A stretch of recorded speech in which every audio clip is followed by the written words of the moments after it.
All right. So first of all, this thanks for talking to me. Bloodsport last week was great.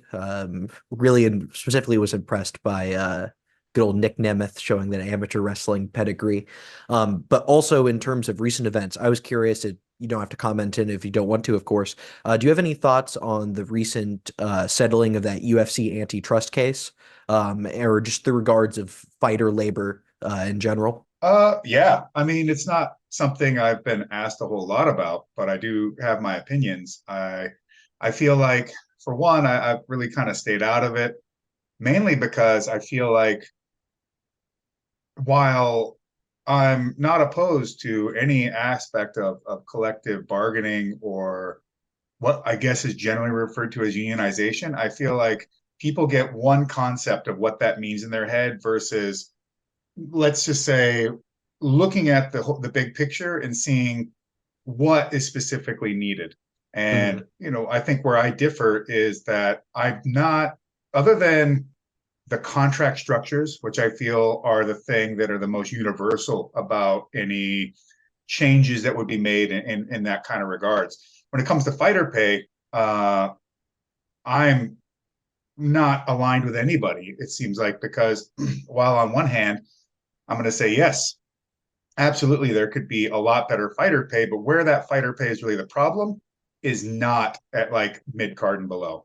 Hmm. Those guys, especially, people will say, well, this guy got into the UFC and he's only getting paid this. Hmm. That guy likely costs more than he brings in or she brings in.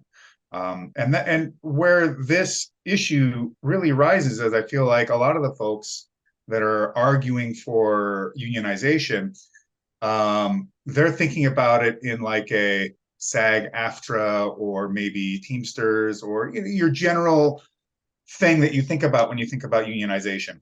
And they get way overboard with that. But they also forget the fact that we are a individual sport. We are Hmm. not in the NBA. We're not a sport that has a giant league, which has how you would say, it's got its own ecology at which you can compete against Hmm. the other teams within that format, and therefore there's where your bargaining posture is as an athlete.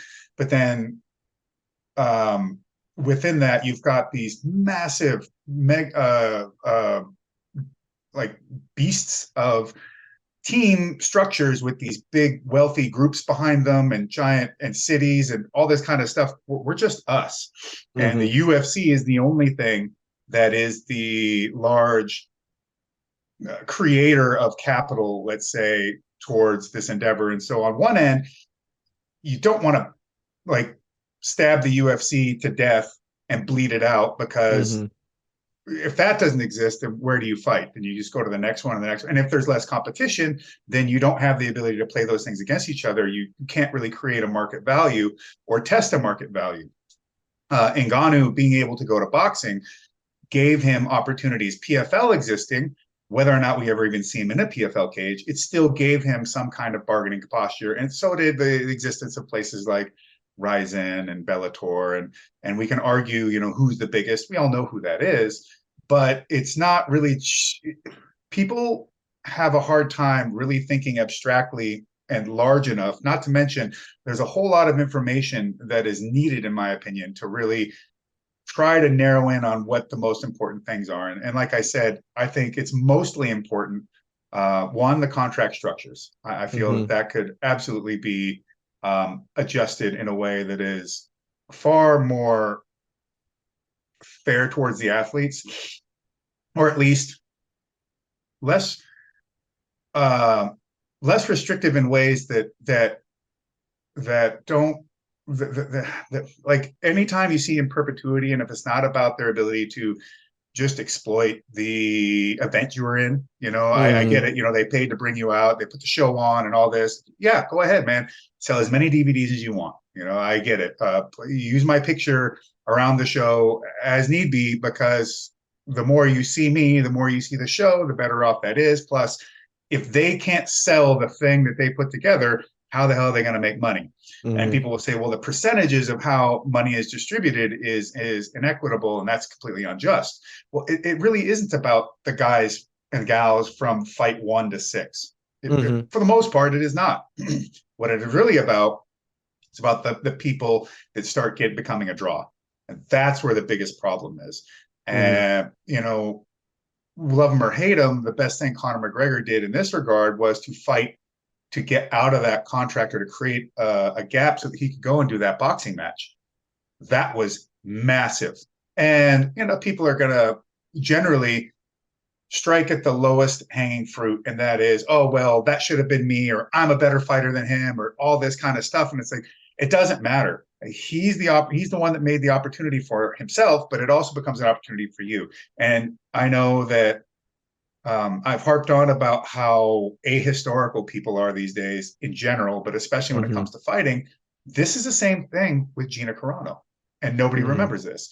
When Gina Carano came to her ascension, they're like, well, they made a weight class for her. At 140, that doesn't even exist. Well, I'm a better fighter than her. I should be able to kick her butt. Put me in the ring. And it's like, well, okay, fine. You can beat her up. You can do this. You can do that. All that's fine. You're the better fighter.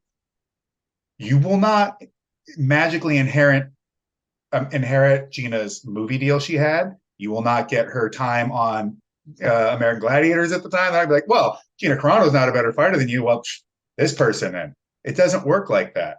And people get so hung up and I guess like self-absorbed.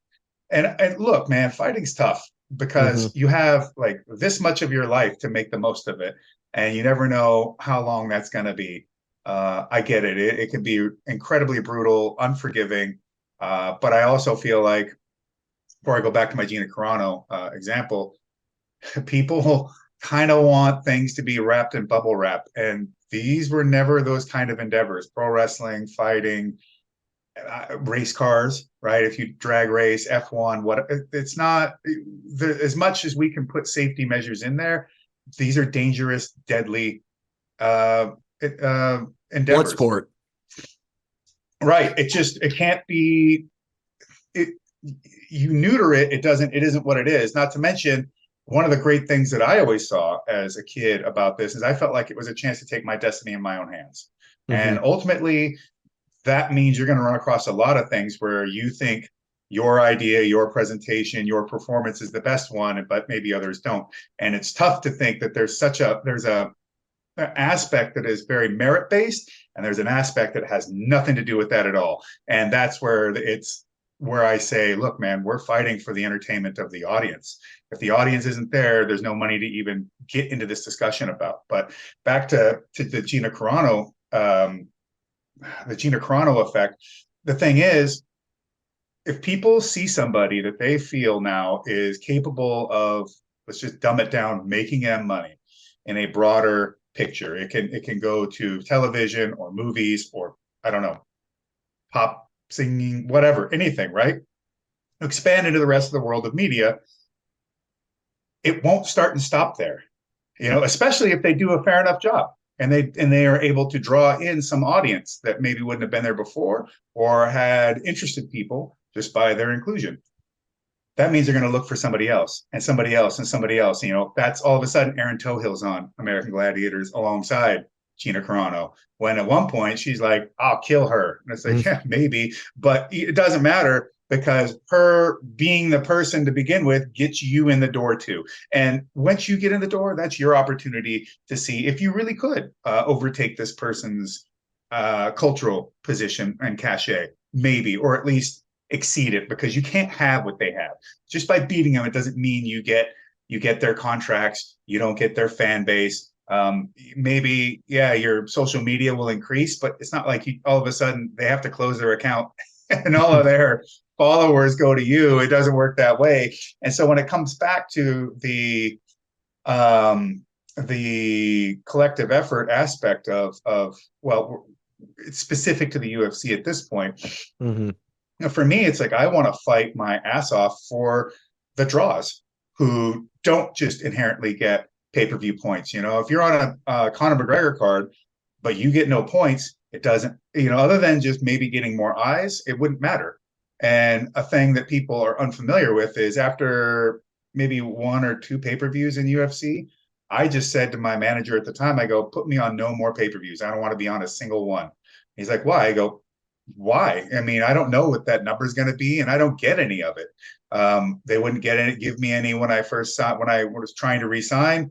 Their metric was, if you win the belt, then here's a fixed price, and then here's this and here's that. I'm like, okay, all right then. Well, then forget it. Just put me on Fox cards. They get way better viewership. I'll get way more eyes, and it's all for free. I'd rather do that. And one of my proud achievements is fighting Andrei Arlovsky in Hamburg, being on Fox and beating college football at the same time. Now, that to me is something that then, if you were going to renegotiate, you could bring those kind of points, bullet points, to the bargaining table.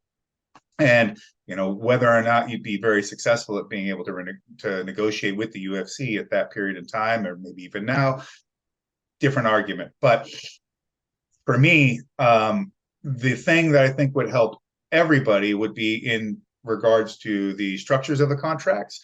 And then in addition to that, I would adjust with how your likeness is exploited, and if you're to get a cut of it at all. I think that there should be something about that. But let's be honest, if you're Joe Schmo and you just happen to be on a card, and why do you think you're going to get any of the tickets? You probably didn't sell anything. But if your face is on the poster, now you got something to say about it, because there's a belief that your vision, or your visage, and your likeness is going to make more people want to buy it. Well, if you believe that, then you should also believe that I'm owed a piece of that cut. And the thing could be expanded to, like, say, if you're a semi-main event, maybe you're the finale of a tournament, you're on the poster. I feel like those are the places where the negotiating is the most difficult, because if you're the entry-level guy, you're, like I said, you cost them more than you make them. But negotiating with, you don't really have any place to negotiate, and what are you negotiating over in the grand scheme of things at that level? But when you become somebody that's being on the posters and you're main eventing or semi-main eventing, well, you have a reason to be negotiating for more of a cut, but they're still going to tell you no. And what you're negotiating over is a lot bigger than what entry-level gal is negotiating over. And so in that place, I think, like, probably all the unionizing efforts that existed, I forget how many there were, they would not sit eye to eye with me at all. And the settlement is the settlement. If anybody has ever been engaged in lawfare of any real serious manner, you also understand how broken our legal system is, and how, I don't know how much money's ever going to come into to me at this point.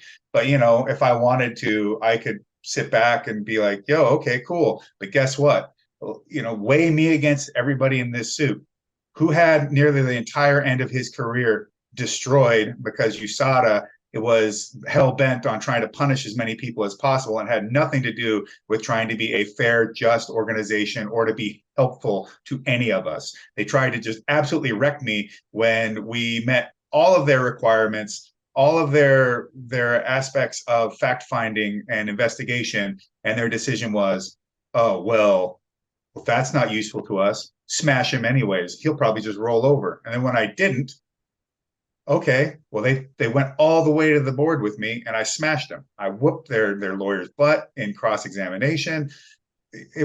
I had to fight for everything to do it. And then it's like, oh, now people get picograms and this and that. It's like, oh, yeah, you're welcome. Give me, if I want to make an argument about this settlement, give me more money because I did this and I did that. I mean, I had things happen to me that a lot of you didn't have. And to go even further back to things I've had to deal with, 99% of the people involved in this have no idea what that's like. But you know what? So what? It wasn't my case. If I'd been depositioned, sure. But ultimately, I'm trying to do the best I can for my fighter that's in the UFC right now. I'm trying to do the best with what I'm trying to create in the world. And, I have plenty of stories and I have plenty of opinions from working every side of the table in mixed martial arts and professional wrestling, which, again, how many people in that lawsuit could say so? How many of that people Hmm. in that lawsuit have done everything just about that you could do as a promoter for mixed martial arts and professional wrestling? And to have that kind of understanding, you know, and my perspective is not the UFC did nothing wrong to burn the UFC to the ground. It's to try and find somewhere where things are more just, and the people that are out there competing as the athletes have more incentivization towards what they do. It's not just like you make way more money than me, gimme. It's Hmm. more like, hey, I'm a part of this process too. You can see, in fact, you can even get metrics on this. So based on that, you know, give me my cut of what that is. And Hmm. the house is always going to make the most, but the house also puts up the most. You know, I don't have to rent the MGM Grand Garden Arena. Let me tell you, renting these arenas is not cheap. I know. I'm renting Ryogoku Kokugikan. They don't just say, here, yeah, no big deal. That seems great. Shucks. No, it costs a ton of money. And then there's all the people that go into it. The UFC is a massive machine. They got to pay all these people to make it all work correctly.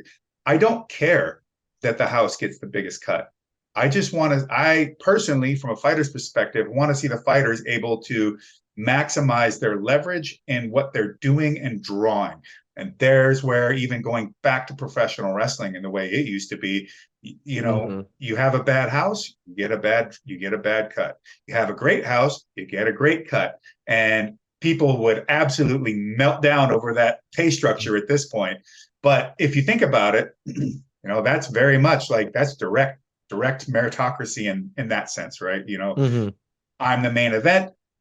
I drew the most fans. I get the biggest cut of the house. But then also another thing about old school pro wrestling would be if you take the boys out afterwards, the main event pays, you know, Hmm. because he got paid the most or she got paid the most. But I think we've moved away from a lot of these kind of traditional ways of interacting with each other, and maybe it's too much of a like hit an app and just do it for you and really have no connection or responsibility or accountability to the other people that are making all these things happen for you. And me, I'm really sensitive to that. And Hmm. whether I have disagreements with people or let's say, you know, organizational bodies or companies, I try to do everything I can directly as much as possible. I try to keep the personal out of it as much as possible. And when it comes to me, I try to meet the people that I have to deal with as much as possible, Hmm. because these things are all made up of people. And as soon as you start treating them as apps, let's say, to use a very overused concept, that really is dehumanizing people, right? It's acting as if there are not people that are moving and shaking every day to make these things happen, just so that you can have your medicals taken care of, or your flights handled, or your rooms booked, or the doctor's there, or any of these things that might have to go with just fighting in general. And maybe one last thing on the unionization thing, potentially I think there could be a really killer way to incorporate some kind of insurance, maybe in terms Hmm. of the athletes, with the fact that there's a collective bargaining posture with the UFC. Look at Hmm. how many athletes they got. Now, I realize that the payout on premiums would be a higher percentage than on something like, I don't know, maybe your standard life insurance or other insurances. But the thing is, I mean, with all of these people, you could create something distributed across the entire roster. And if a fighter paid, I don't know, $70 a month while under contract or something, or if there was some way about it, or maybe the UFC could absorb it in some way, that could have a level of a level on the premium that could cover all kinds of things. And then maybe that's like a general insurance, and then you have insurance when you're in camp, right? Hmm. I know there's been complaints about, well, insurance only covers camp, maybe, but then you're not an employee, and that's another Hmm. kind of what would you call it? Like that's uh, a gray area, right? Yeah. But you figure if you have a UFC contract and I don't know, you go out on a bike ride and you crash, is that the UFC's uh, responsibility to cover that? But I know when I first started fighting and I got to the UFC, one of the things I did is I got my own I got my own health insurance. And it Hmm. used to be that I would pay like 60 some bucks a month for catastrophic life insurance.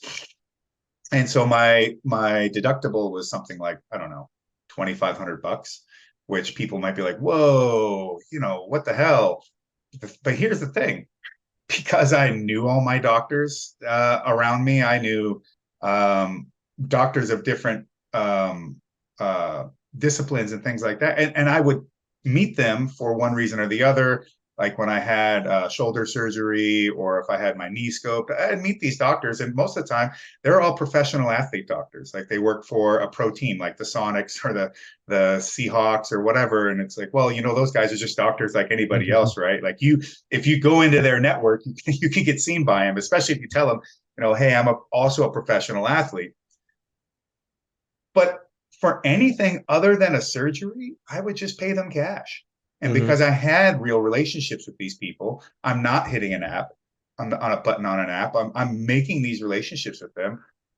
Okay, here's $100, clean my elbow out or something or whatever. It was very, very convenient that way. And if there was something particularly bad, okay, $2,500 is a decent bit of scratch, but likelihood is the surgery is probably like 50 grand, right? Considering how insane health costs are. And that is a completely different tangle of Christmas lights. I don't even want to start getting into on this, but uh, by something like that, which is like there's no I mean, there's not like a website that says, hey, sign up for my foolproof plan to tell you how to be friends with doctors and have real Hmm. relationships with people and then see how they'll actually do stuff for you at rates that don't involve insurance and other things. And those relationships have helped out because there's wrestlers that I work with and fighters, and something might happen to them.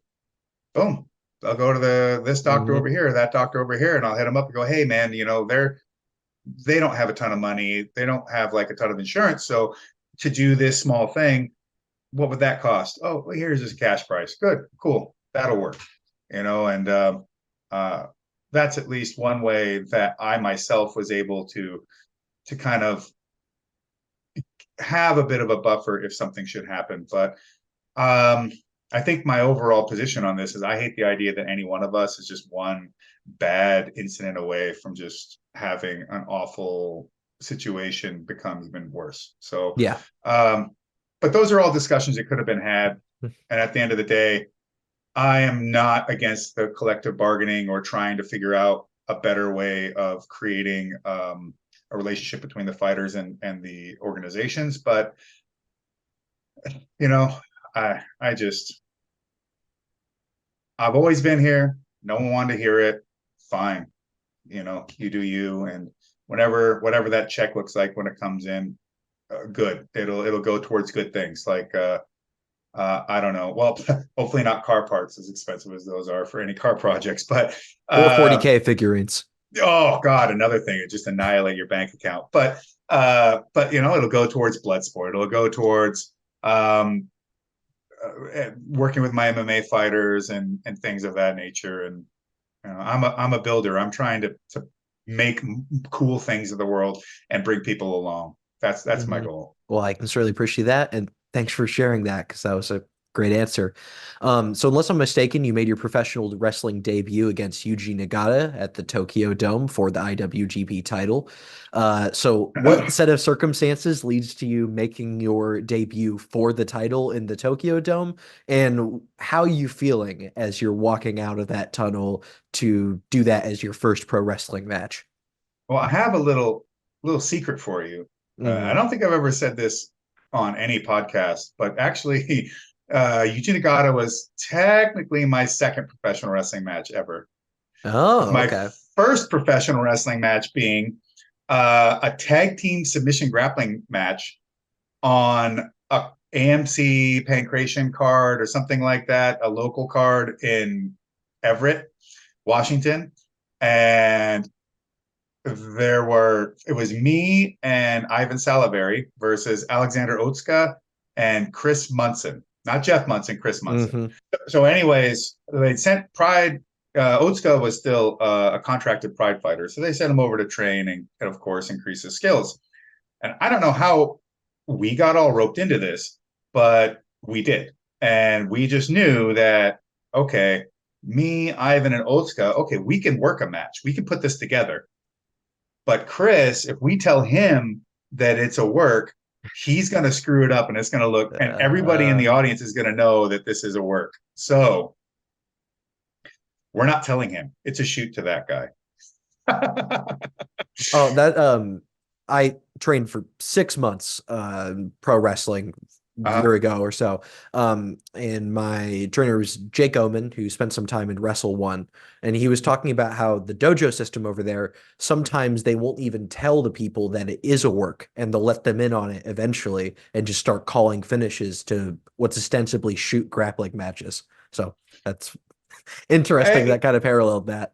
It's a way to try and manipulate the outcome, because you have an idea, like, if I can bring them along and I make them think that they're doing it for real, maybe when they figure out it's a work, it'll register, oh, it's about what's in my head more than the Hmm. moves I do per se. So Hmm. I can endorse that, but especially since I've done it. But we set this thing all up. Man, when Chris gets his first tag from Oates Gun, he comes ripping in the ring. He is out for blood. He is really trying to go after him. But me and Ivan, we know we're good enough that, like, well, he's not going to hook us, so we're good. He's a hell of a lot to deal with, but we'll be all right. And we do our moments. We create our tags. Me and Otska got all the, like, working in it. So I hit him with, like, a big old belly to belly at one point. He triangle chokes me. I pick him up for the rampage slam. He hooks it into an arm bar and it rotates him and flips me all the way from standing to my back. And we end the match. I put him in a giant swing, and their bell rings. And what's funny is the crowd is nuts. They are just Hmm. going crazy. This is the greatest match they've ever seen, and, and they think it's a total shoot. But going from that to contacting New Japan Pro Wrestling, because Kosaka TK, who was a good friend of mine and a training partner from back in the day, I saw that he's working these matches over there, and I'm like, holy crap, I got to do this. So I Hmm. write TK and see if he'll get me introduced. And New Japan writes back. They bring me to the dojo. We work it all out. I meet Nagata in person, and I've got a contract. Okay, things are moving fast. So, okie dokie. I get to Japan, and basically, prior to the match, we had maybe a day or two of just working together. And I showed him what I could do. What bumps I could take, which was pretty much all of them. Yeah. And I just was like, all right, let's put something together. And I had this thing in my head that I wanted to put this left high kick spot in there early, because he had lost to Mirko not that long ago. But I wanted him to take it, look like he's going to get knocked out again, and overcome it. Uh-huh. In my mind, I was like, I want Yuji Nagata to be lifted back up again, because he's awesome, and I'm a huge fan for him. Even though I'm going out there to go wrestle him, the IWGP title's on the line. I'm like, what the hell is this? At the Tokyo Dome is bonkers. I got Enson Inoue as my corner man, and I had no idea this was coming around the corner. But I'm 24 years old. I'd never had chicken pox. And the day of the match, I wake up and I'm like, I feel kind of weird. What is with these spots? I'm like, oh, Jesus Christ. crap. And I go to Nagata and other people, and they're like, oh, I've already had it. I don't care. And the doctor gives me a shot of, like, vitamins and B complex and stuff like that, get me through it. And I go to the ring. I get in the middle of this thing, and my heart's going a million miles an hour, because this is not like a fight. This is way different than anything I've ever really done. And the stakes are really goddamn high. So by every minute that goes by, I feel like my temperature is going up and up and up under the spotlights. And hell, I mean, one of the earliest things I do in the match, I charge him and hit him with a flying knee, but I leap off the ground and I almost fly completely over the top of Nagata and onto the outside. I was like, okay. And, we go out there and, we give it our all. And, I look back on it and of course I could be critical, but I feel like, I did pretty damn good for never training pro wrestling before. And that's a start of something. And, very next tour, they bring me back. I tag with Perry Saturn. I'm like, that's sick. And first match out, oh, we're tagging against Chono and Tenzon. And I'm like, Ooh. what am I doing here? This is insane. Okay. Well, how's this gonna go? Oh, I win? Okay. All right. Well, shit. I guess it's real. So you go on to do some great work in the IGF, at least in my opinion. What was your relationship like with Antonio Noki specifically? How was it working in the IGF? And also, what did it mean to you to fight at the final Noki Bombaye show? Because I very much enjoyed watching that. Oh, thank you. I didn't really realize how much Inoki was behind bringing me into the company. And we're at, I think it's Sukusamu Green Dome, and somebody comes running to the back and goes, "Hey, Inoki wants to see you." I'm like,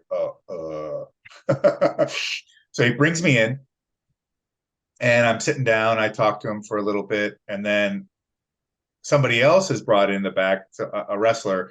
Inoki chews him out in Japanese, and I'm just sitting there like, okay, this is embarrassing. I'm just like trying not to look at the guy, like, all good, man. I'm not a part of this. And then after like some small talk, Inoki just starts talking to me about professional wrestling, how to work on the storytelling and the thought process of being in the ring. And I'm just soaking it up as much as I can. And from there on out, we'd have dinners together. He was just he'd always have something that he could give me and point me in the right direction. And I've gotten time to roll with Inoki-san, and he showed me different exercises that used to work for him, and he was a great mentor. He He didn't. seems like the kind of guy who has like a visible glowing aura when you look at him. Yeah, I agree. Maybe that's just being a bit in awe, but he really was a genius at what he did. He had an Hmm. eye, and he had a real talent for finding a way to bring that emotion out of the crowd and out of the people. And um, you know, you meet someone like that, you're like, that's the goal. I'll never reach it, but that's the goal. Hmm. And I always felt crazy fortunate. Um, there'd be times where I'm brought to be a part of these pressers and all this stuff. And okay, okay, we've been sat down, we do all our little stuff with the press junket, and here's our photo session together. Like, it's me and Noki, Tiger Mask, and I think it's Fujiwara. And I'm like, how did I get here? I mean, I know I'm a notable name and all that, but I just like, okay, this is not lost on me how insane this stuff is. And Hmm. I just sit back, and I've never had the attitude of anything that was owed to me, just always really humbly just honored that people saw something in me. And so whatever that was, you better keep your goddamn ears open, your eyes open, and pay attention, because people will, you know, they will step over their mom to get to this kind of connection to people. And they're they're giving this to me of their own will and want. So shut the fuck up and listen. And I've done my best, and I've still got a long way to go. But um, I hope I hope in some way that if they were to see what I'm trying to do, not just with Bloodsport or things, just not in a singular way, but everything I'm doing with the wrestlers I'm working with, the fighters I'm working with, and how I'm approaching professional wrestling even in this very day. That I hope that they would respect it, would be proud of it in some way, you know. And then the Bomaye show, what did that mean to you? The final one there. It had to be like Yeah. if there was no way that I was going to say no. I had to be on that show. There, I Hmm. didn't get a chance to go and see him before he passed. It seemed as though he was on the up, like he was getting better, and then he then he didn't, and Hmm. I couldn't attend his funeral. I didn't get the chance to go to his memorial because of COVID and all this crap, and I'll never get that. Hmm. Um, so Next best thing's mm, fighting in his honor. it's the least I could do. Hmm. And I'm still trying to figure out which is the right grave to go to for him. I'd like to see him and visit him. I Hmm. know Gotch's got a grave in America that nobody, except for maybe very few people, know where it's at. But there's a shrine and in a grave in Japan. Uh, and so when I go over there, if I have time, I go and I clean it and put a little bit of wine there for Carl and a cigar and look after it. So again, I always just feel like we don't get anywhere on our own. We get there Hmm. because of others. And these people have made such a monumental impact on my life, but it doesn't start and stop just with the time that I spent with them. That what they gave me stays in me and is something, it's a fire that I could give to other people. So as long as I can do that, nobody ever dies. That makes perfect sense. This is a relatively insignificant note, but my latest video was on Bob Sapp, and you Mm. did wrestle him in IGF. How was he to work with in the ring? I Bob is like that really easy to match. work with. Bob is really easy to work with. I had a dislocated ankle in that match, so that was a bit tough. Eric Hammer and I, in prepping at the Snake Pit in Japan, we are just moving around, doing a bit of wrestling, and he goes to do a mat return with like a back heel trip of some sort, and he sits too close and sits on my foot and clack clack. I'm like, oh, that's not good.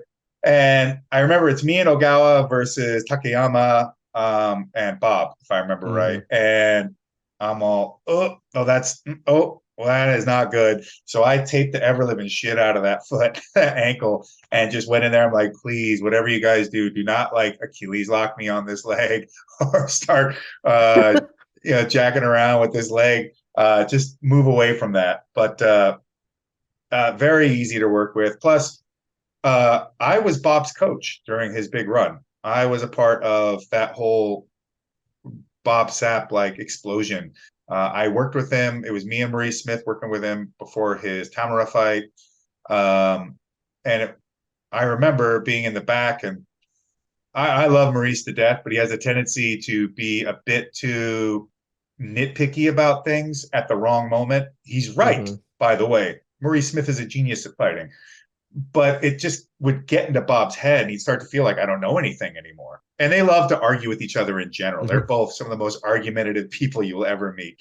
Uh, but I just remember being backstage before he's about to go out and fight Tamara, and I'm a little conflicted. I don't.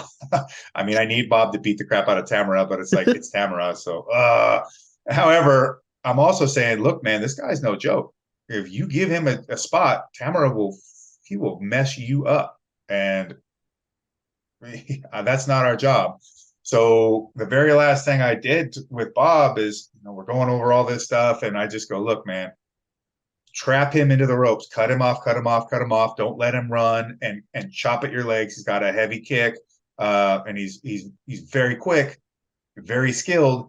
Use that size to just keep him uh, basically pinned into the ropes or Hmm. into the corner. And all I need you to do is this, Bob. You're not going out there trying to throw combos and catch him. I just need you to do this. Once you've gotten a chance to wall him off, just reach out and catch him by the neck. Get the old goozle on him.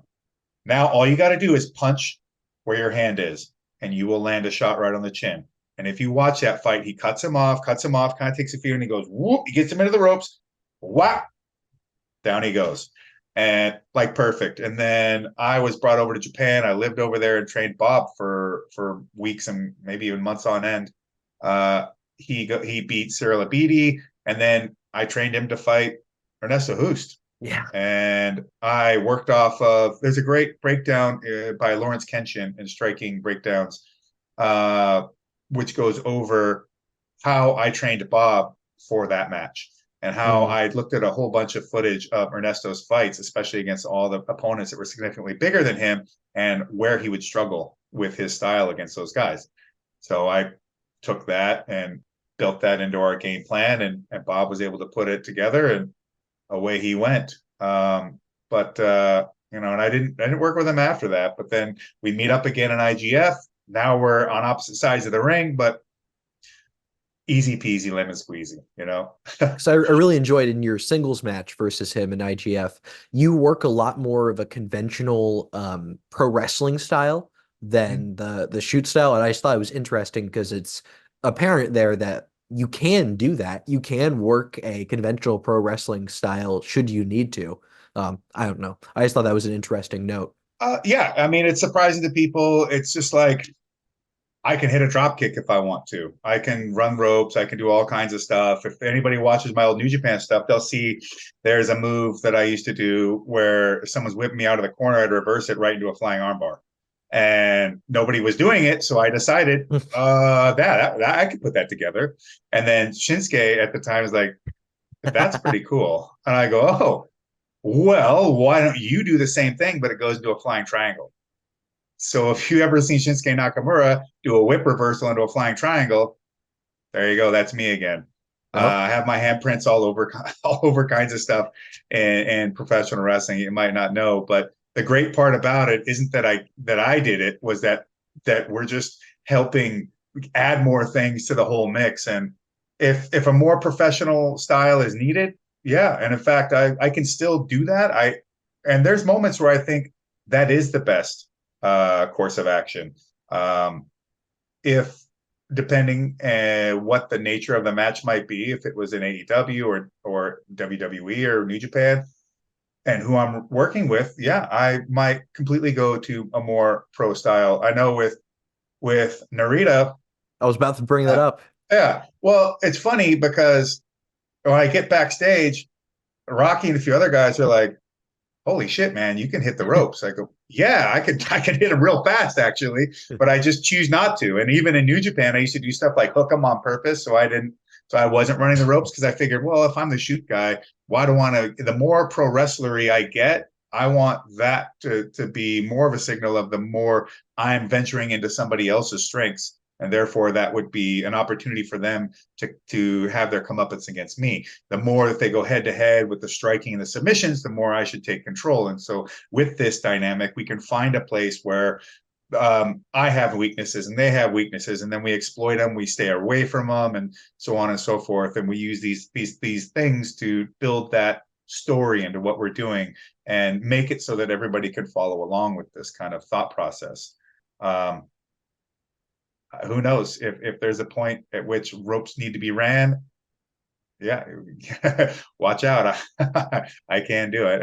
You can hit clotheslines and all kinds of stuff. You just never know. So going back to mixed martial arts briefly, so a fight you were angling for your entire career, of course, was the Fedor fight that sadly never occurred. What did that potential matchup mean to you personally? And what's the chance, if any, we see him in a Bloodsport ring? I have thought about him for a Bloodsport match, and in my opinion, I bet you he'd be really killer at it. Oh, I bet I he'd mean, be he was great. trained by Volkan partially, right?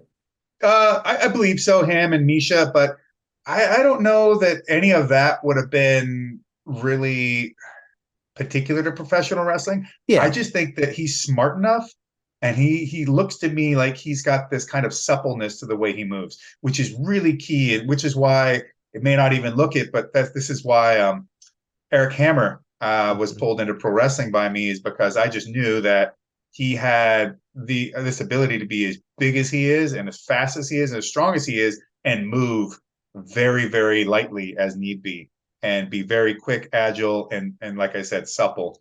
So I think Fyodor would probably be great at it. However, yeah, it was a huge lost opportunity, and it would have been massive in its day.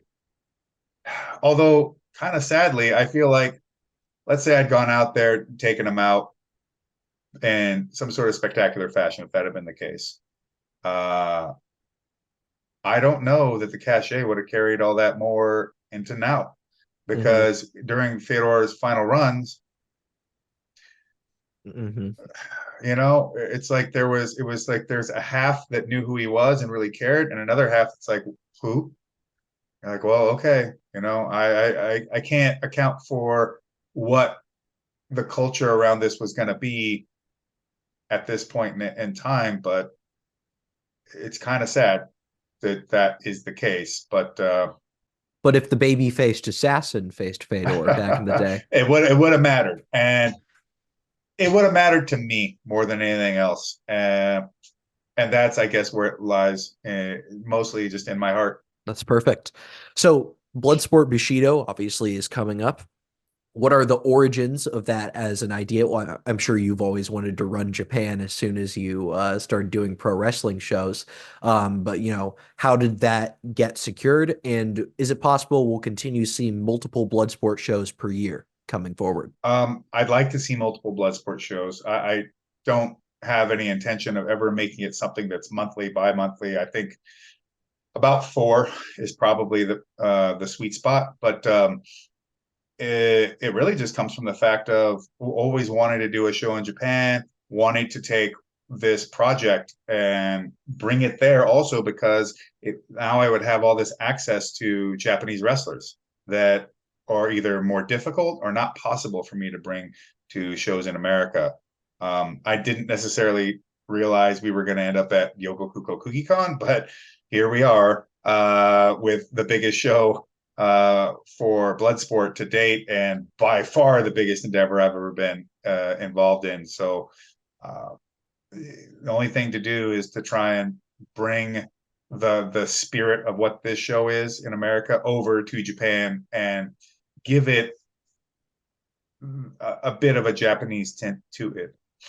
What I was really excited about is that there are so many names in Japanese pro wrestling that are legends that just don't do dates in the US. Because I was looking at, especially Masakatsu Funaki. I was doing research. He has done two matches outside of Japan ever. Mm. So getting to actually see him in a Bloodsport card, taking it to him in Japan, I think's really awesome. And I'm sure there are a lot of Japanese wrestlers like that that just are not interested in going abroad. So that's what particularly excites me, especially Sakuraba. Yes. Yeah. Of course, if it was possible, I would bring over all kinds of professional wrestlers from Japan if I could. But, there's various reasons why that can't be so. And, okay, all good.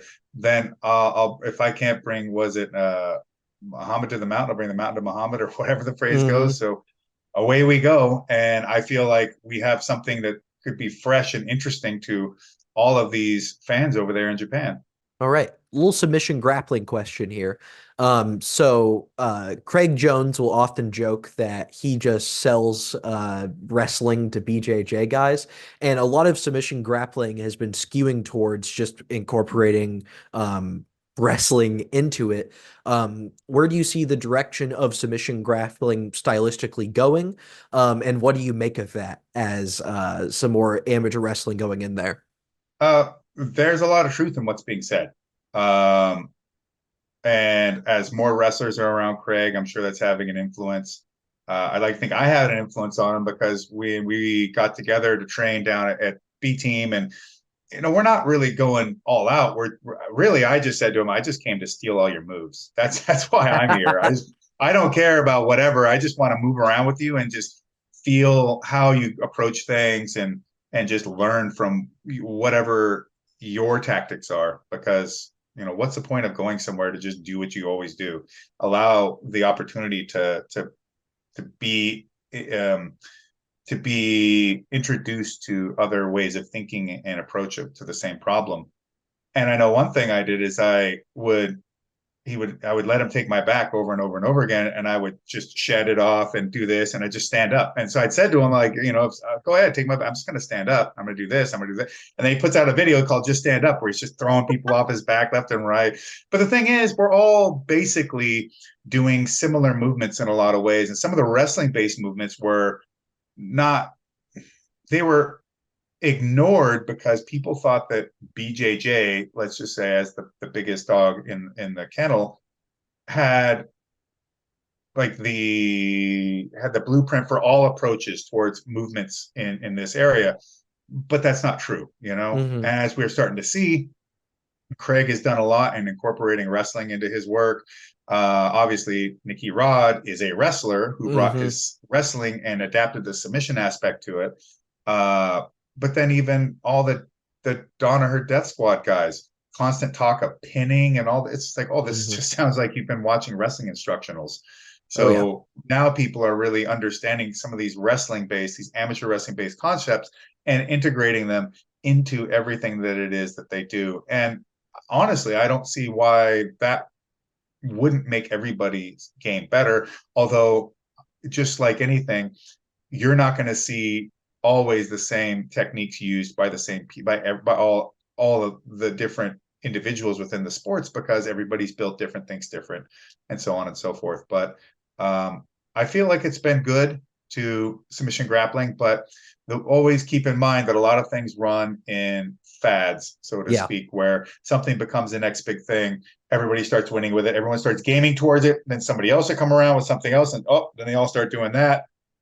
I think the best thing to do is to think that whatever worked always worked for a reason. And if it isn't particular to just the confines of the match itself in the rule structure, then hey man, it's just wrestling of one sort or another.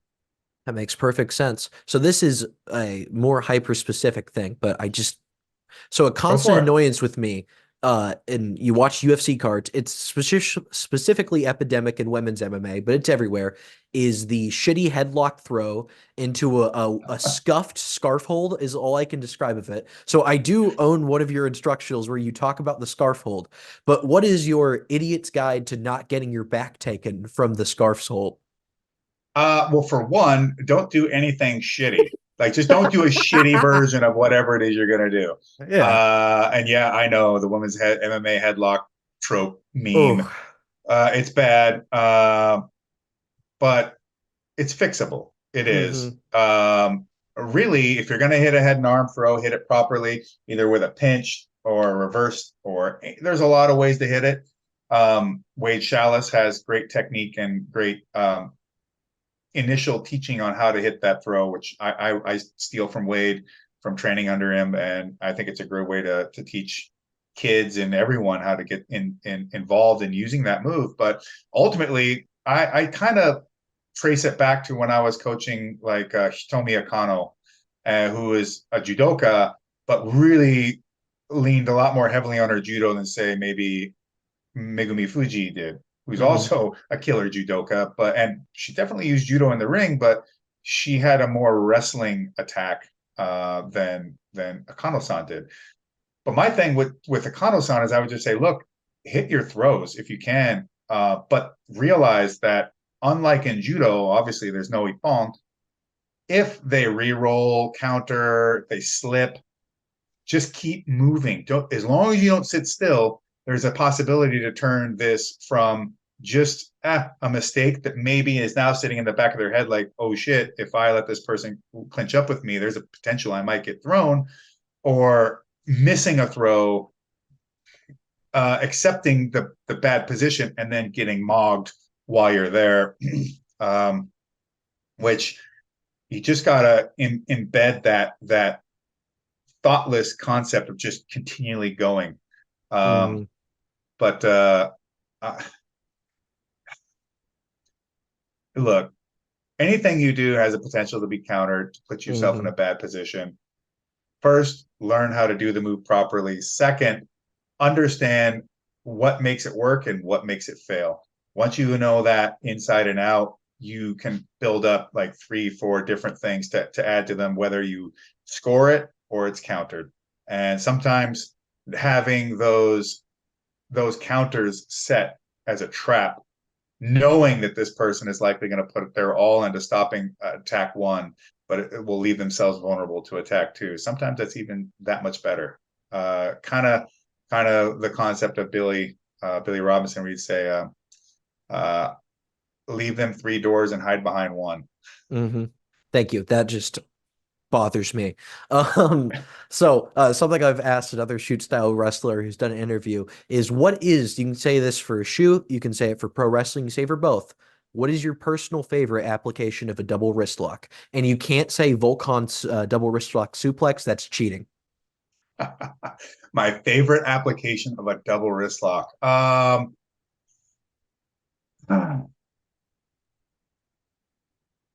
Well, I'd say there's two of them. One, anytime I get the tap. I feel that. But number two, maybe, is that Fujiwara style. Well, it's probably from Gotch, anyways, where you're trying to get it, you can't get your hands together, and you pick the shoulder up, and you use your feet and your upper body to walk them over the top of their own hand, and then lock it up.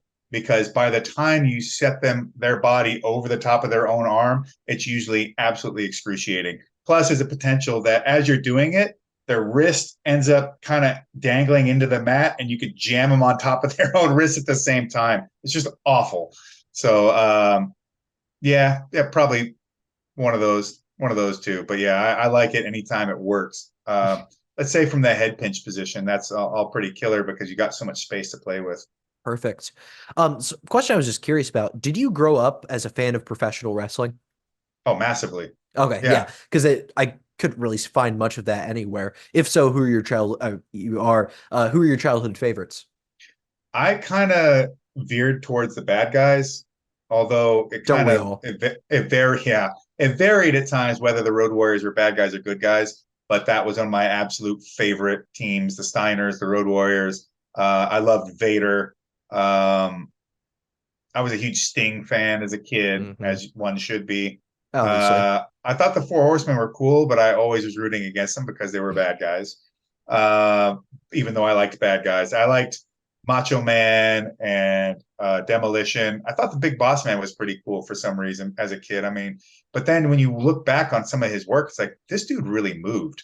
That guy was fast, and he would hit stuff that looked like he was just a meteor right through another planet, and that's great stuff to see.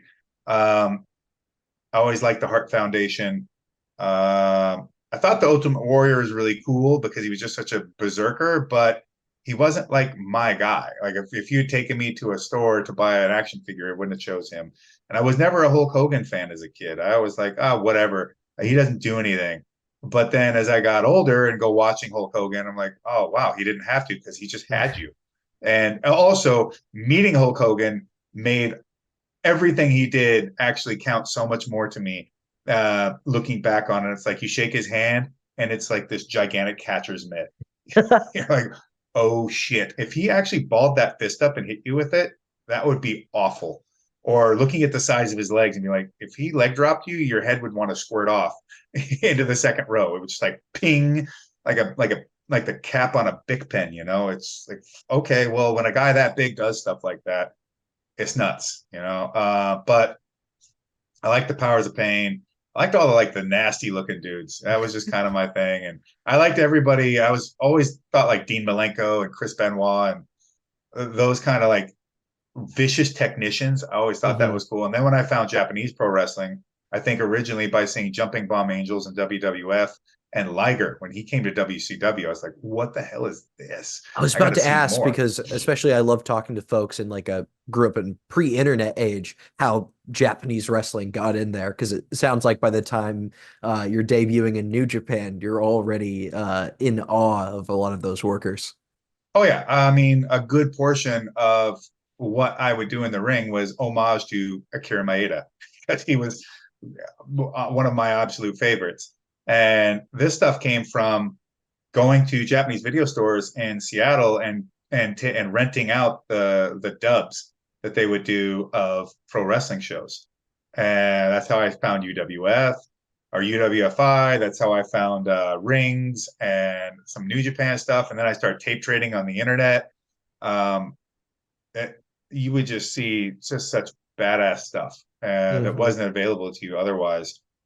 And you just start going, holy shit, man, there's a whole different world out there. What is your vision of like the perfect platonic ideal of pro wrestling? Because everybody Ooh. has their own. Is it just the blood sport product itself, that rule set you've devised? Is there a range? I don't think it is. I don't think it can be confined to any one thing. I think Hmm. a style that's it has to be something that treats everything that they do like it matters and it counts, that winning and losing is important, and that they are in fact legitimately engaged in a contest of violence, of combat, that this all we know that people are trying to reach us emotionally, Hmm. um, to get our reactions and our hearts and in our minds, our hate, our love involved in this. But I don't want to watch a match that feels like that someone's trying to do that. I want to Hmm. watch something that allows me to forget about all of those things and just be pulled by the strings of my emotions.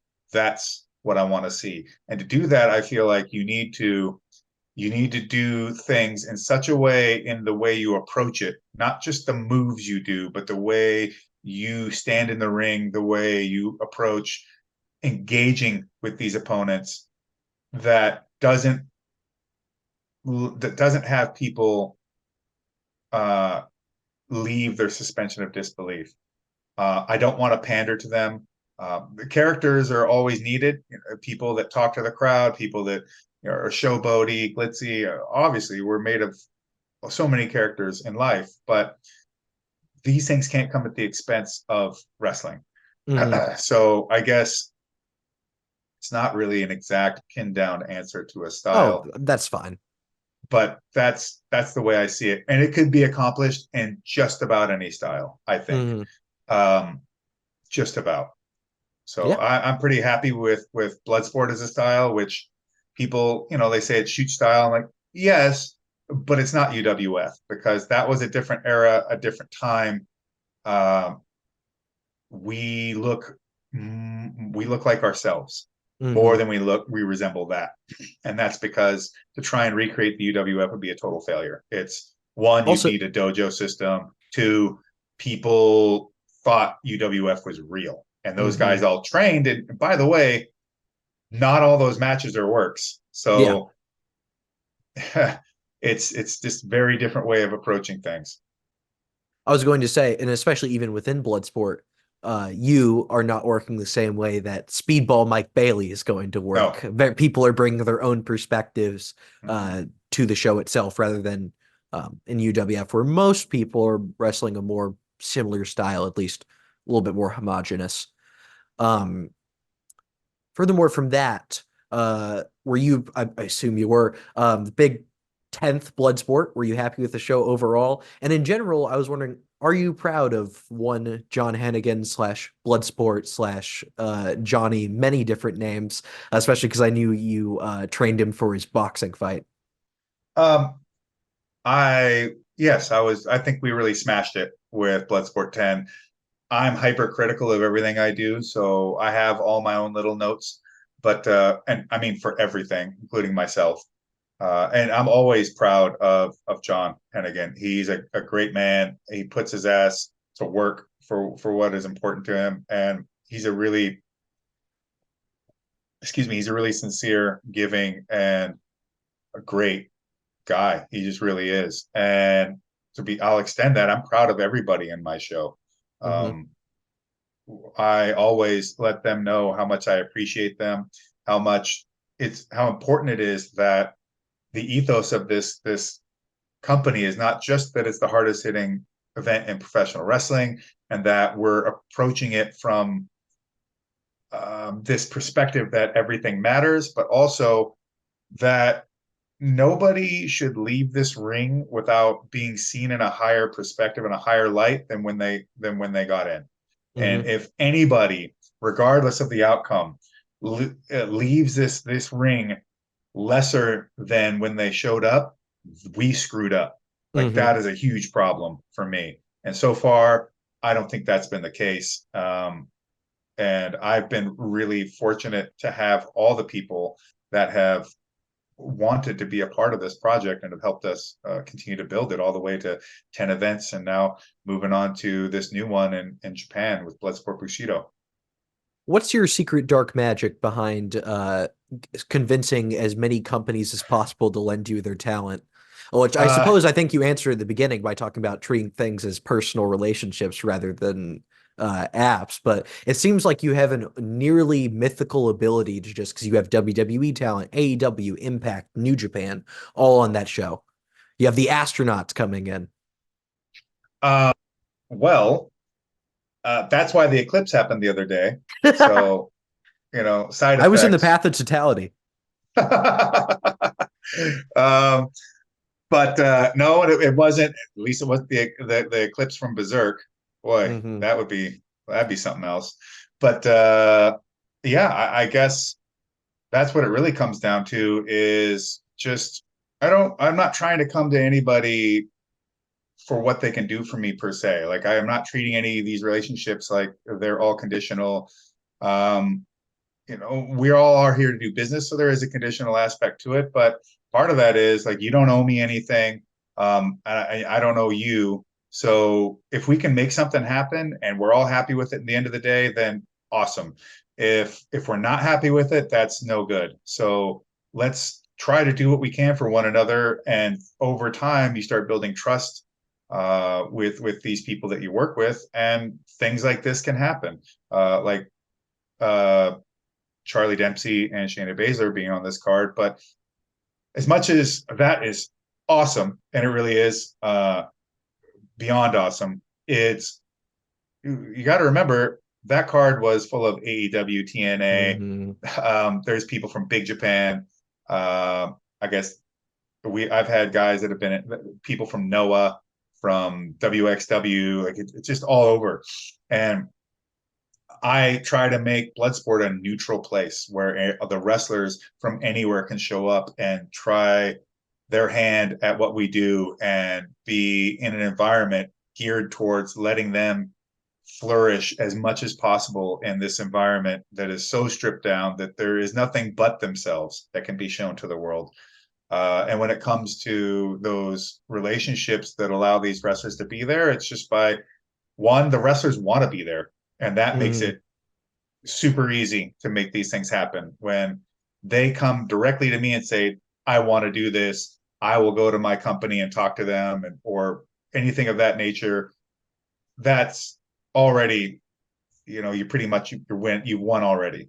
And then from there, having these relationships with the other offices and knowing like, look, man, if you say yes, we'll take care of them. We'll do everything we can. If you say no, that's fine. Ain't nobody Hmm. mad. Thank you. If you got anybody else in mind, please give me a call. If you change your mind, that's great too.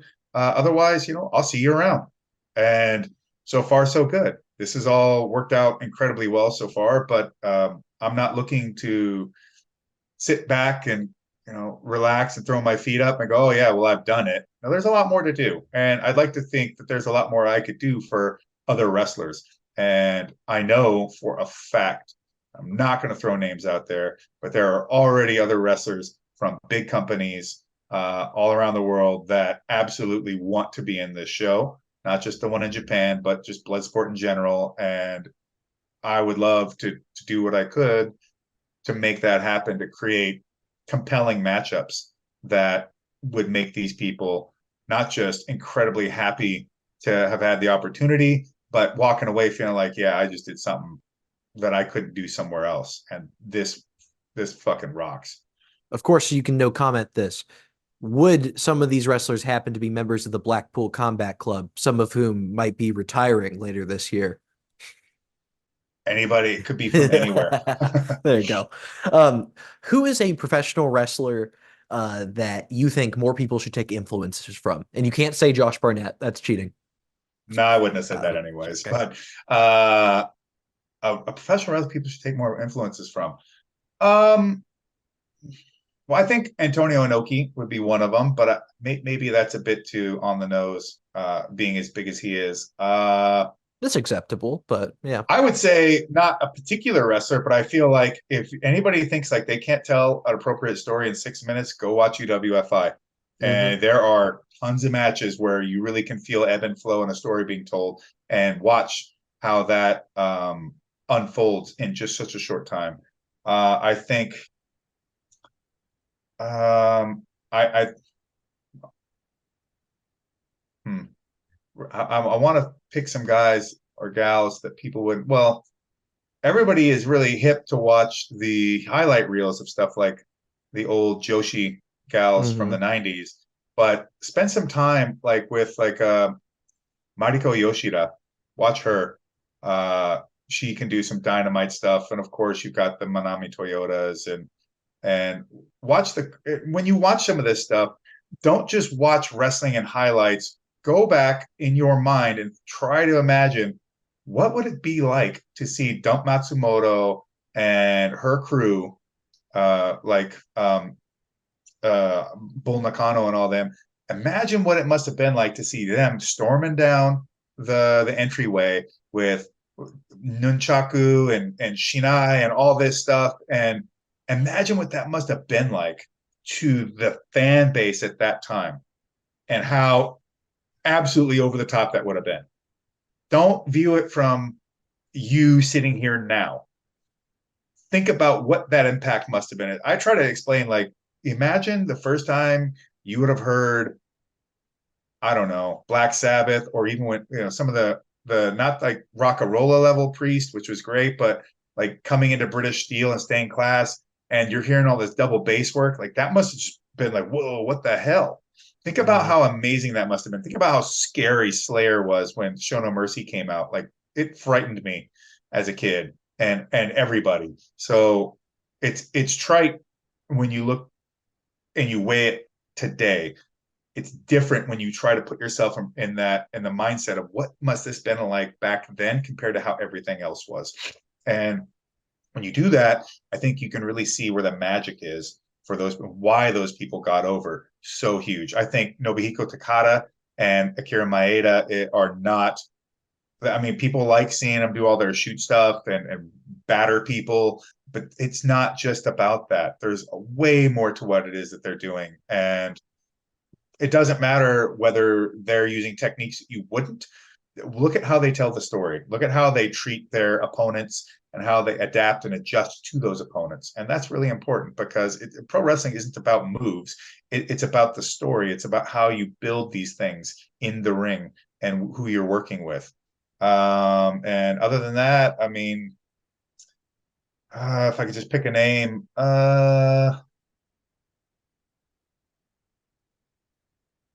hmm. Well, Minoru Suzuki's pretty good for it too, because watch wherever he goes, he adapts to wherever he's at, and manages to pull the crowd in. Um, he is fantastic to be 50 whatever years old and still just kicking ass as much as he does. It's really impressive to see. But I guess there's a lot of wrestlers that you could learn a lot from out there. You Hmm. really could. But and even the big name ones, like you think about like watching Samoa Joe or watching Brian Danielson or Punk or The Rock or whomever. But trust me, it's the small stuff will make more impact in the long run. Like if you watch The Rock's match at WrestleMania, that tag match, watch how he never completely leaves people alone for the most part. If somebody's anywhere within a few steps, he blasts them. He just adds another punch in, adds another kick in. He doesn't just if there's a target, he hits it. And it's a small, stupid little thing. But what it's saying is he's got his eyes on his opponents and he's out there to win. And that makes all the difference in the world. I can't stand the people's elbow. It's not about that though. It's about watch him move around that ring. If you got close to him in a tag match and he's outside he'd probably swipe your head off. And that's the way I was taught to be too. You're always in a match. You're always there to try and win. Uh, so make sure that that is your intention when you're out there. As a note, the Joshi wrestling note, The last interview I did was with the great Daniel Makabe, and he somewhat jokingly said that all cool moves were invented by some Japanese woman long ago. And I don't Yeah, know. I mean I was, that is a trope that has a lot of legs because it seemed like as soon as like the indie wrestling crowd of like the early 2000s had got all those tapes, holy crap, every move that had ever been done in All Japan Women's Wrestling or Gaia or LLPW was now being done in the indies. So Mhm, and all of them sometimes and in one match. mhm. I swear I only have a few more questions for you, but you seem fine answering. Um, where do you see the role for catch wrestling in the future of mixed martial arts or submission grappling? Because of course there's far and few between practitioners, but even a lot of the techniques, like technically, um, you know, the double wrist lock, the Kimura, everybody uses that now, but of course that technique was very much like something Sakuraba popularized. Where do you see the future of catch, either as Well, techniques or actual practitioners? I would say that even still, like the double wrist lock, the way it's applied by catch wrestlers versus, say, the old judoka and original jujitsu way of using it is like when you see Sakuraba do it, he's doing it different than even his opponent Henzo would have used it. But they Hmm. both had the technique in their arsenal. Uh, I'd say that the thing with catch right now that is a bit precarious is that I see a lot of the techniques being and approaches and methodologies being just completely swallowed into BJJ and Hmm. rebranded and Hmm. forgotten, ignored, or not even understood that that's where it came from, or it's been there just waiting to be rediscovered. Because Carl Gotch always said, "I don't invent new moves; I rediscover them," and I fully Hmm. believe that. Especially when Marcelo Garcia was on a tear and he was doing this arm drag uh, sit to an inside leg hook single leg that he would do, where he'd sit on his inside. Let's say if he arm drags the left arm and he would put his left foot inside and sit to a drop to a knee to the side of his knee and on the side of his leg and on his butt and come around and work his way up into the single and finish. Billy Robinson had no idea who Marcelo Garcia is, but there he is teaching it. And I'm like, Hmm. there's nothing new under the sun. Yeah. So I'd say that there is an issue. You can view it from whatever dimension you think makes sense to you, but it's kind of a concern to me that these things will get fully incorporated into some BJJ or something, 10th Planet, I don't know what, and then people will be like, "Oh yeah, I just invented this," or "This is all BJJ." You're like, no, no, it's not. I saw there's a guy I saw demonstrating how he uses a further Nelson on people. I'm like, okay, well, this is as old as it gets, but hey, man, I'm glad. And you'd be Hmm. surprised some of these folks when you tell them, hey, that came from catch. They're actually like, oh, I kind of thought it was kind of a catch wrestling type thing, And it's like, hey, man, you keep with it, keep Hmm. developing it, see what other things you can do. Because if anything, I'm not the guy who's going to sit there and be like, you can't do that. You're not a kid. I don't give a crap about any of Yeah. that. What I want is for people to be on the match and doing their thing. I think Hmm. on the practitioner side, oh yeah, it's tough. Hmm. And more athletes absolutely must be developed for this to really hang around and have an impact. And that's one of the things I'm trying to do with the ACWA and my UWF USA team, and trying to link up with people like the Snake Pit and Bolton. Hmm. And I find that's and creating tournaments and supporting tournaments that are opens with the best athletes that they can find to come and compete. And that's you need to be competing. BJJ didn't just become what it is because they existed and because somebody said it sounded like a good idea, is because you saw it in the UFC, but then the competition structures built itself up and people started participating in them. And high level athletes started saying, yeah, I'm going to be a BJJ guy, or I'm going to fight in MMA and I'm going to go and get a BJJ black belt to do it. If there aren't guys out there that are competent and capable to go and win in these tournaments and say, hey, I'm a catch wrestler, then we won't be able to hang around in any significant way. And I know that there are other people out there working for that, but I'm very much personalize it that I'm the guy who has gotten the furthest with it, and I need to be the one to develop these high level athletes. The only thing being that one, I'm only one person. Two, Hmm. I'm not running schools with multiple like classes all the time. And lastly, most of these guys that I work with, they're going in MMA. They're not going Hmm. to hit the grappling circuit all that much. And um, I think it would be useful if there were guys competing in like the IBJJF as catch wrestlers and winning like I did, or ADCC or things of that nature. But I think and you're seeing more catch in MMA, maybe, but it's tough. I just I'd always like find it to get my. Oh, go I ahead. was just gonna say I always find it interesting because you look at even Demetrius Johnson, Mighty Mouse. He's so dominant and he used a lot of catch Yeah. himself, and then people just don't really seem to take notice. No, people also, you got to figure most people out there probably train BJJ. Hmm. And so they're not inclined to try and give credit to something that they don't understand, or that they feel is that they'll take a competitive either or nature to. Oh, well that's just BJJ bullshit, whatever, blah blah. It's okay. Well, is it your ego here, or is it objectivity you're trying to work towards? And you know, TJ is trained by Matt Hume. Matt Hume is a Hmm. catch guy. Hmm. Um, there you go. I mean, it makes perfect sense to me. But Victor Henry, you're not going to see like necessarily always a ton of like catch attacks because he is mostly a striker, and that's just kind of the way he's always been. But when you Victor roll and submit with a knee bar, Masakatsu Ueda, who had only been caught once before, well, and oh, by the way, and what was Ueda caught with? A ninja choke? No, that's a cravat. I'm Hmm. glad somebody at 10th Planet figured out what a cravat was and then used it from the bottom guard. But nothing new under the sun. Yeah. So I'm trying to build them, but we need more competitors. There's another kid out in the East Coast, Jesse James Kozlowski, who has competed in MMA. I beat Bellator even, and he's gone to ADCC trials. He hasn't won them yet, but that's another serious competitor. And I brought Brett Farr and Angel Verduzco, Jonathan Powell, and Spike Carlisle and Svetomir Todorov, who are all varying degrees of competitors with various backgrounds. But like in the case of Brett Farr, he was an NCAA runner-up. Angel Verduzco wrestled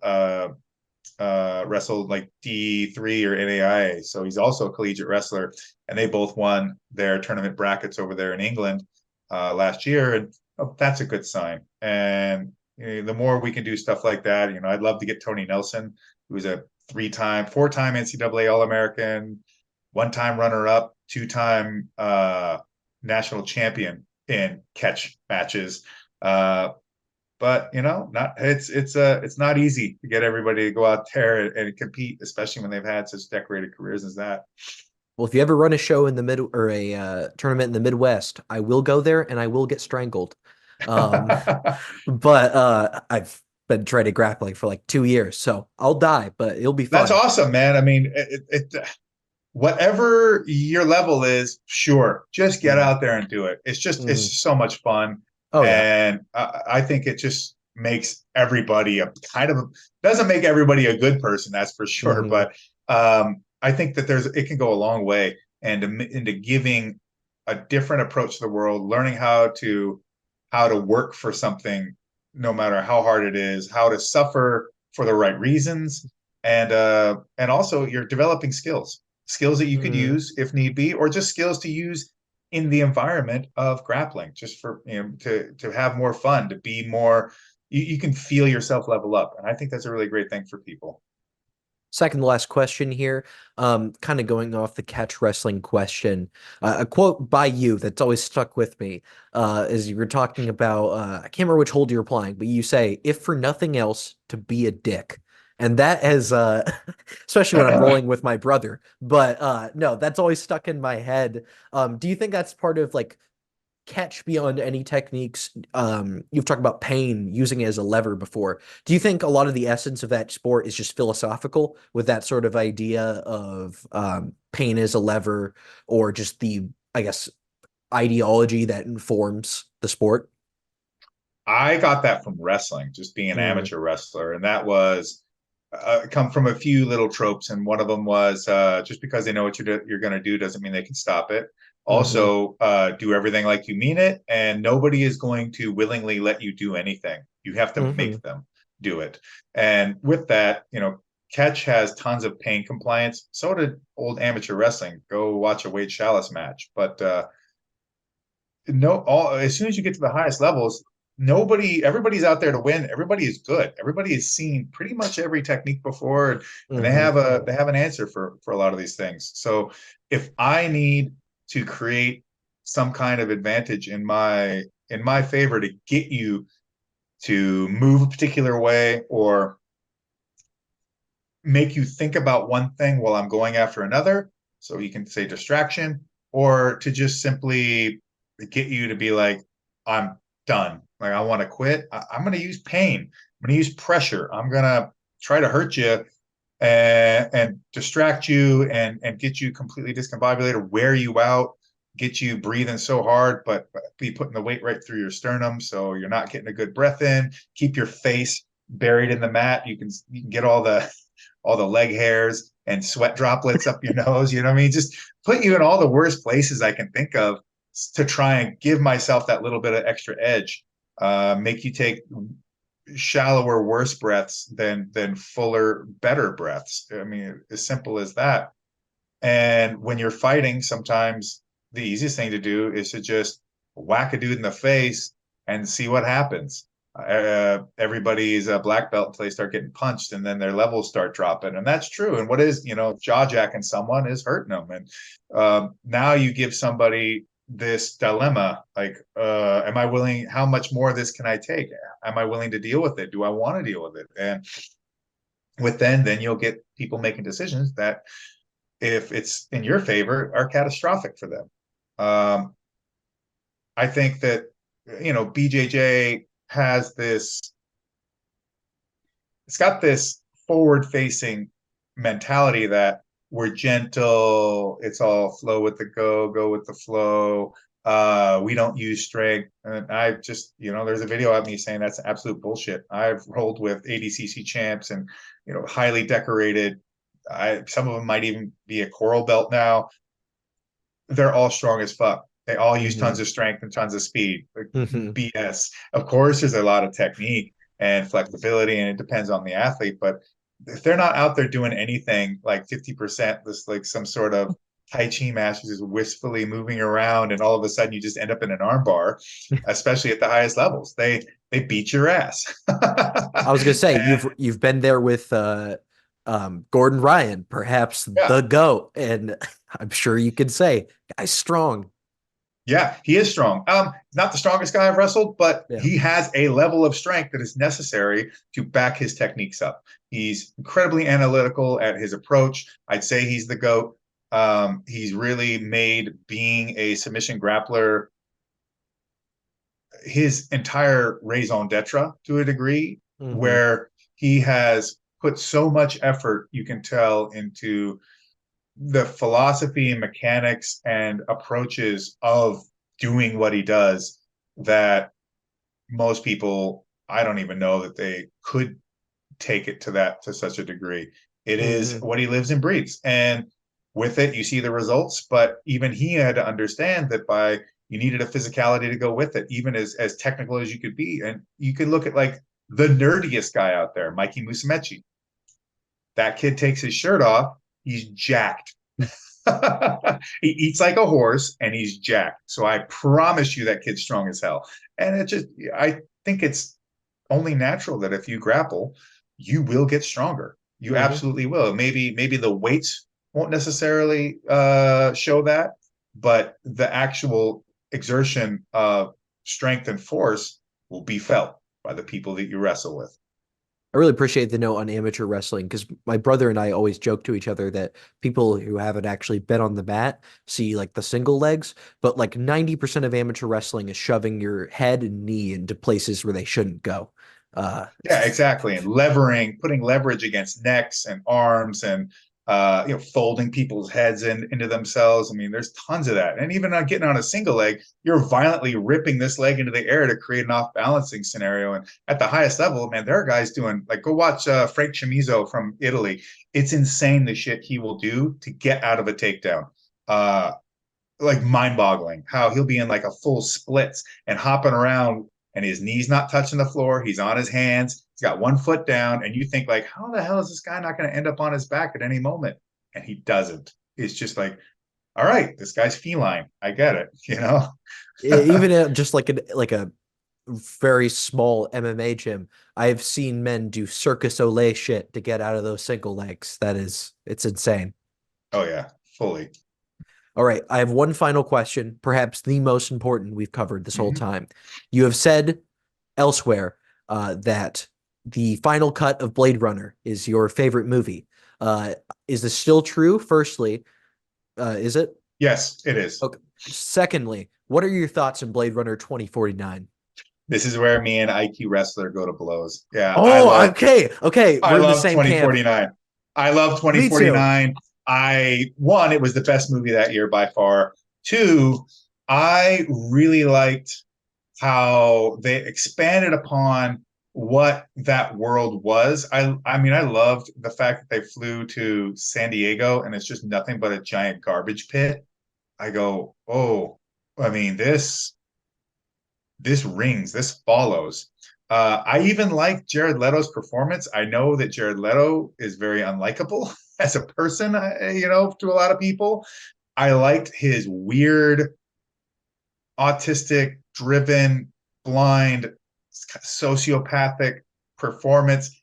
He didn't need to. The thing is, I don't need him to do a lot. I just needed him to be a part of this machine that is moving the plot forward and realize and have some gravitas that him and his corporation are what are creating the foundations for a lot of these issues and things that the plot is hinging upon. He himself doesn't have to do much. And I don't, you didn't like his stilted, weird, fine. It's a weird world. And it would take a weird and expansive genius to do some of the things he does. And clearly, that there's an issue with the morality behind his actions, but he doesn't care. Not even necessarily because he is deliberately evil. He just sees his end result as being more important than anything else. And with that comes that it's not even really just a God complex. It is a will to power that has been perverted in such a way as to include nothing but only himself. And I loved the damn pulling the rug out on the character of Kay, Mhm. really believing he's gonna be finding this kind of entryway into a whole secret thing, getting a replicant to start having faith in some greater version of what his life could be, only to see it at the end. Not only is he being manipulated by the premises of him chasing down the girl and Deckard and all of this, right? He's also being manipulated by the revolution side. They're pieces of shit also who don't care about anything about Kay and who he is other than their own agendas. And seeing like that moment where they're like, oh, you thought you were special? Well, but however, we still need to manipulate you for what we want. He's just like, you're awful. You're garbage too. Like this is all, and he's in between this. The one of the few things that was truly sincere about what their approach in the world. And to watch at the end of the day, he does what he does because, in a sense, he learned that there are things bigger than just him, bigger than the replicant revolution group, whatever, bigger than this, bigger that no one's ever really going to know about, but it doesn't matter because he knows. And because he knows, it has to be done. And I love the psychopath replicant chick who just Hmm. stormed into that building and well, how could she have done that? Well, when you're a part of like the biggest, most gigantic corporation in that environment, doesn't it make entire sense? Hell, the police department is probably owned by a corporation, blah, blah, blah, and just crushes the glass in the captain's hand. The captain won't rat out. Okay, I loved it. Yeah, I just thought it's not Blade Runner. Hmm. I get that, but it was still a great movie and it still fit into things. And I love the visual aspect of the movie too. I loved seeing what Vegas looked like. I loved seeing, the fact that it didn't all take place in a completely dark, rain covered Los Angeles. Okay, fine, but that movie exists. Would I like to see more of that? Yes, I would. But one, Ridley Scott that made that don't exist anymore. I would not want that guy to touch anything Blade Runner at this point. Number two, I almost feel like people that could do that, they don't understand what made the first one good in the first place. And they would ape it in all the ways that they think that it would be the thing, and it would just come out awful. And that's an issue with like shoot style pro wrestling. I've seen folks like, oh yeah, I could do that, and then they're just doing the moves, and you're like, that's not the point. It's not because you now do an armbar spot and then into a enziguri spot, into a German suplex spot, into a front choke spot. That's not it. It isn't it. You don't get it. So you just made a really bad match that has Hmm. MMA moves in it. That's not the same thing. And I feel like that's what would happen with, well, part of that's my own pessimism with modern film, but I would love to see something that is Gibson-esque, uh, or Blade Runner-esque, in any sense. I love old school cyberpunk. I've read most of the William Gibson novels. I loved the anime that was so heavily inspired by Gibson and Blade Runner, like Bubblegum Crisis and Akira, um, uh, Angel Cop, like a whole bunch of that stuff. I mean, I just loved how they they got that like 80s vision of the future that always involved like zaibutsus, right? Big Japanese corporations and stuff like that. Or in Bubblegum Crisis, it's Genom with the big, they took the ziggurat concept from Blade Runner, the original. I loved 2049. I saw it like 3 times in the movie theaters when it came out. And me and IQ would, go to blows over it. And I don't want him trashing me with the nitro burning, murder chair. I don't want him to crush me with it. But nonetheless, I still love IQ, even if we disagree on that. He's my man. He's dope. He's the best. Amen on that. I appreciate that you answered that as passionately, if not more, than all of the MMA and pro wrestling questions. I sense I you love had to film. make this case before.